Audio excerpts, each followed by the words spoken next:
Hi hello welcome to Kiran TV news. Pavan Kalyan గారి గురించి చెప్పిందే చెప్పి, చేసిందే చేసి పేటీఎం బ్యాచ్‌కి ఇంక ఏమీ దొరకట్ల. పవన్ కళ్యాణ్ గారి మీద ఎప్పుడు ఏడవటమే పని. దాంతోనే వాళ్ళకి కడుపు నిండుద్దనేది అందరికీ తెలిసిందే. మొన్న ఆయన ఉడిపి ఎళ్లారు. ఉడిపిలో శ్రీకృష్ణ మఠంలో సంబంధించినటువంటి దాంట్లో ఆయన, ఆయన భక్తి గురించి, వాళ్ళ నాన్నగారు చేసిన దాని గురించి గతంలో చెప్పిందే. కొత్తగా ఏం కాదు. కాకపోతే ఇంకేదైనా కొత్తగా ట్రై చేయండిరా బాబు పేటీఎం బ్యాచ్. మీకు ఇంతకన్నా వేరే ఏం దొరకట్లేదా? జనాల మీద ఇది రుద్ది, రుద్ది, రుద్ది 5 ఏళ్ల పాటు ఏదో సాధిచ్చేద్దాం అనుకున్నారు. మీరు సాధించారుగా. 11 నంబర్లు సాధించి దెబ్బకి బెంగుళూరు ప్యాలెస్‌లో కూర్చొని అసెంబ్లీకి కూడా రాలేనటువంటి పరిస్థితి చేసుకున్నారు. ఒకసారి కొంతమంది ట్విట్టర్ వేదికగా లేదంటే సోషల్ మీడియా వేదికగా అదే ప్రొపగండా. జగన్మోహన్ రెడ్డి గారు అండ్ బ్యాచ్ ఇంకా వీళ్ళకి వేరే పని పాట లేకపోతే ఇంక ఇదే పని అనుకుంటా. ఎందుకంటే దాని ద్వారానే డబ్బులొస్తున్నాయి కాబట్టి ఒకసారి వినిపిస్తాను చూడండి. హేతు అది. మా నాన్న ఉమ్మడి పార్టీ. మా నాన్న ఎలాంటి వాడంటే మా నాయనమ్మ దీపారాధన వెలిగిస్తే దీపారాధనలో సిగరెట్ వెలిగించిన దేవుడు లేడు దెయ్యం లేదనే వ్యక్తిమత మా నాన్న. ఇది పవన్ కళ్యాణ్ గారు ఎలక్షన్స్ అప్పుడు గత ఎప్పుడో దాదాపు 2020 నుంచి 19 నుంచి 23, 24 లోపు చేసినటువంటి 2, 3 సందర్భాల్లో చెప్పారు. ఇది ఒక సందర్భంలో ఏం కాదు. వాళ్ళ నాన్నగారు హిందూ మతానికి సంబంధించి ఫస్ట్‌లో ఆయన హేతువాదిగా ఉండేవాళ్ళు. దేవుడిని అస్సలు నమ్మేవారు కాదు. ఆ తర్వాత ఆయన దేవుడిని నమ్మారు, ఎలా నమ్మారు అనేది చిరంజీవి గారు కూడా చెప్తా ఉంటారు. ఆయన 10థ్ క్లాస్‌లో ఉన్నప్పుడు జరిగినటువంటి ఇన్సిడెంట్ గురించి ఆయన కూడా చెప్పారు. ఇది ఎందుకు చెప్తున్నానంటే ఈ పేటీఎం బ్యాచ్‌కి ఎన్ని సార్లైనా చెప్పని వాళ్ళకి ఇంక వేరే పనేమీ లేదు. ఆళ్ళిచ్చేటువంటి ఆ పేటీఎం డబ్బుల కోసం ఏదో ఒకటి చెయ్యాలి గదా! ఏదో ఒకటి మాట్లాడాలి కదా! అని తప్ప ఇంకొకటుండదు. ఒకసారి అసలు దీని గురించి చిరంజీవి గారేం మాట్లాడారు, Pawan Kalyan I గారేం come from a మాట్లాడారు? family of great bhaktas. My father was a great devotee of Hanuman. హ్మ్. Maybe because of Hanuman, I think I was called here. యుద్ధ సమయానికి మా నాన్నగారికి ఎక్కడో పేరాల చీరాల అనే ఊళ్ళో నాన్న పనిచేసేవాళ్ళు. అక్కడి నుంచి నాన్నగారికి మాడుగులని ఉత్తరాంధ్రలో అయింది ట్రాన్స్ఫర్. అక్కడ వెళ్ళడం నాన్నగారికి ఇష్టం లేదు. సో లాంగ్ లీవ్ పెట్టేశారు.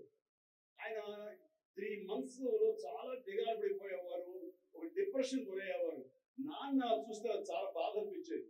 నాన్న మీకు దేవుడి మీద నమ్మకం లేదు, కానీ మీరు హనుమంతుల వారిని హనుమాన్ చాలీసాని 108 సార్లు చదువుకోవాలి చేయండి.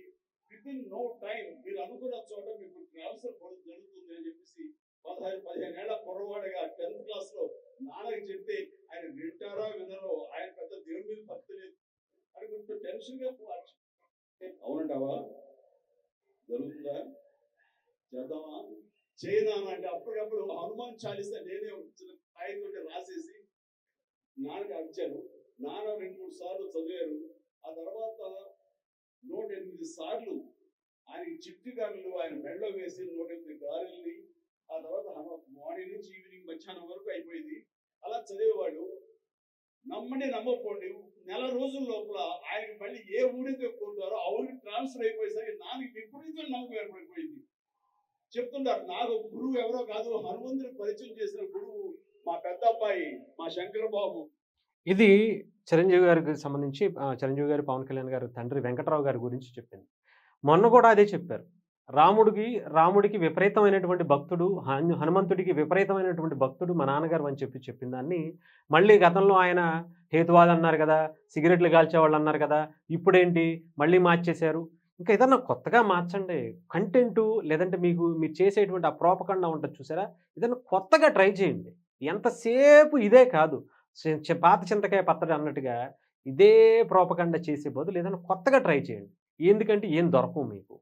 చిరంజీవి గారి గురించి లేదా పవన్ కళ్యాణ్ గారి గురించి ఆయన గతంలో తీసుకొచ్చినటువంటి వీడియోలు లేదంటే ఆ ఇంట్లో కుటుంబంలో విషయాలు, ఆయన భార్య విషయాలు, పిల్లల విషయాలు ఇయి తప్ప రాజకీయం అనేది చేత కావట్లేదా? చేత కాకపోతే అన్నీ మూసుకొని ఇంట్లో కూర్చోండి ఆ బెంగుళూరు ప్యాలెస్‌లో. ఎందుకొచ్చింది జనాల మీద? ఇప్పటి వరకు 5 ఏళ్ల పాటు ఇదే కదా రుద్ది, రుద్ది, రుద్ది ఈ స్థితికి తెచ్చుకున్నారు. ఇంకా రుద్దుకుంటూ పోతే అసలు మిమ్మల్ని ఏమనాలి? అంటే మీరు ఆళ్ళిచ్చేటువంటి ఆ రూ. 10 పేటీఎం డబ్బుల కోసం ఇంత దిగజారాలా? ఇంత దరిద్రంగా బిహేవ్ చేయాలా? తెలిసి కూడా దీన్ని ఇంకా రుద్దితే మిమ్మల్ని ఏమనాలి? అసలు మీరు ఏ రకంగా మీరు మారతారో, ఎన్ని ర ఏ రక ఏమంటారు చూసారా? ఏదో ఏ చెప్పుతో కొడితే మీరు మారతారో అనేది అర్థం కావట్ల. జగన్మోహన్ రెడ్డి గారికి ఏ రకంగానూ ఆయనకు అర్థం కాదు. ఆయన ప్రెస్ మీట్ల మీదకొచ్చి తప్పులు చేయడమే పెద్ద నేరమే కాదంటారు ఆయన. దొంగతనాలు చేయటం అదో పెద్ద దాన్ని ఎలిజిబిలిటీ అన్నట్టుగా ఫీల్ అవుతారు ఆయన. మర్డర్‌లు చేయటం అదొక గర్వంగా ఫీల్ అవుతారు ఆయన. అలాంటిది మీరు కూడా అలాగే తయారవుతున్నారుగా. ఇంతే ఇక. మీలాంటి పార్టీకి సంబంధించినటువంటి వ్యక్తులు, ఆ భావజాలాలు, దానికి సపోర్ట్ చేసేవాళ్ళు క్రిమినల్‌కి సంబంధించినటువంటి మెంటాలిటీలే ఉంటాయేమో.